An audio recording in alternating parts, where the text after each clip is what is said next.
Өнөөдөр бүгдээрэнд нь энэ өдрийн мэндийг хүргэе. Хоногудад жингээ хасгаар шийдээд жингээ хасах ажилдаа хэлсэн та бүхэнд бас бүгдээрэнд нь баяр хүргэе. Яагаад гэвэл бид нэр өөрийгөө илүү төвчөнтэй байна гэдгийг анзаараад тэрийг хасаж эхэлнэ гэдэг бол маш том шийдвэр байгаа.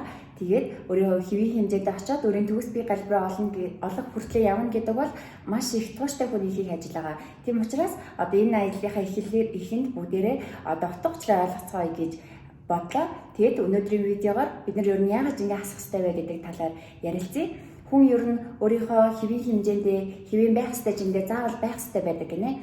Яагаад вэ гэхээр бидний бие өөрийн гэсэн өндөртэй байгаа, өөрийн гэсэн дотоод эрхтнүүд бас байгаа. Бидний нүдэнд үзэгдэхгүй таван цул эрхтэн, хоол боловсруулах эрхтэн систем, дархлааны эрхтэн систем маань бүгд бидний нөгөө байх ёстой хэвийн жин гэдэг зүйл зөвхөн хүрэлцээтэй байдаг байна. Тэгээд байх ёстой хэвийн жингээсээ 5 кг, 10 кг, 15, бүр 30-40 кг-ийн илүүдэлтэй болоод ирэхээр юу болдог вэ гэхээр нөгөө ажиллаж байгаа эрхтэн систем, дотоод эрхтэн систем маань хүрэлцгээ болж эхэлдэг. Хүрэлцгээ болохоос гадна нөгөө өөхний эдисүүд гээд нэг хөөрхөн бөндгөр юмнууд чинь буцаагаад эрхтэн системээ дарангуулад бидний хөвгшрүүлдэг, ядруулдаг, ажлын бүтээмжийг унгаадаг. Дээрээс нь маш тийм галбиргүй харагддаг байгаа.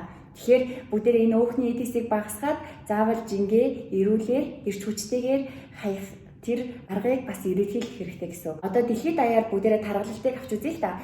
Дэлхийн эрүүл мэндийн байгууллагаас гаргасан судалгаагаар нэг хүн амын 41%, үүнээс 27 орчим хувь нь бүр илүүдэл хит тархалттай байна гэж гарч байгаа. Тархалт буюу илүүдэлжин сүүлийн жилүүдэд бүр асар хурдцтайгаар өсөж байгаа. Энэ нь өөрөө буцаагаад хүнс бидний идж байгаа хоол хүнс маань масс ихтэй болсон боловч яг үнэндээ шин тижэл гэдэг зүйл дотроо бас агуулгаагүйгээс болж байгаа. Нөгөөтэйгүр одоо яг хүн болгон хүссэн хоолоо авч идэх тэр түргэн хоолны газрууд нь асар их хэмжээгээр бас хөгжсөн байгаа. Тэгэхээр энэ үед бүгдээрээ хоол хүнсний овоолох шиг ийм дэлхийн ертөнцийн дундаас өөрийн гэсэн гоё төгс бие галбиртай байна гэдэг бол бас маш их мэдлэг мэдээлэл дадал зуршлыг өөртөө суулгасан хүний бас ийм ажил байгаа.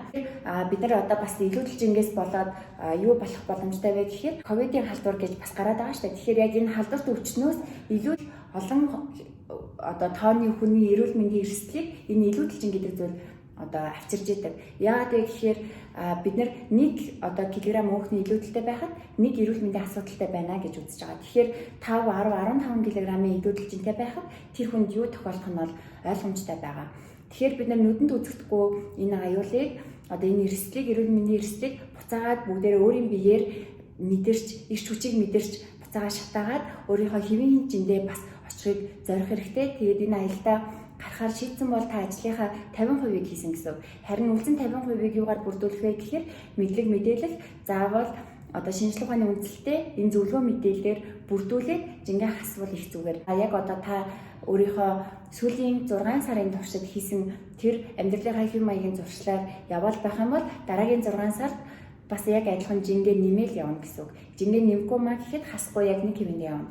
Тэгэхээр өөрийнхөө амьдралын хэв маягийг эргээд нэг бодоод үзэх асуудал байгаад яг амьдралын хэв маяг гэдэгт маань юу багтдаг вэ гэхээр бид нар шүн унтах, өглөө босоод хийж байгаа зуршил, идж байгаа хоол, ямар ажил хийж ийн гээд бүх энэ амьдарч байгаа цаг хорон мөч бүхэн маань хамаарч идэг. Тэгэхээр бид нар энэ болгоноо хэрхэн зөв байлгах уу, хэрхэн логикийн хувьд алдаагүй байлгах уу, яаж амьдрал ер нь зүгээр байдэн гэдгээ бас маш сайн судлаад тэгээд мэдээч өөртөө стресс дарамт үүсгүйгээр айгүй хөнгөн байдлаар бас шийдээд сурах хэрэгтэй.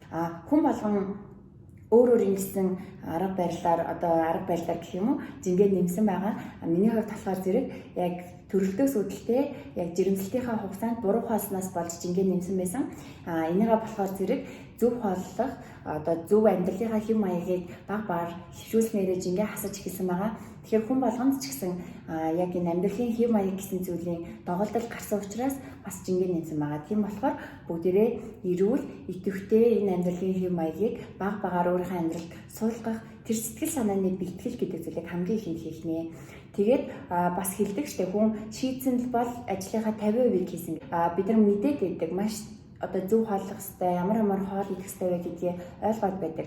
Харин шийдээд эхлэхгүйгээс л болоод бид нар бас жингээ хасгууд хүрээд байгаа юм шүү. Тэгээд дараагийн видеогоор уулзцгаая.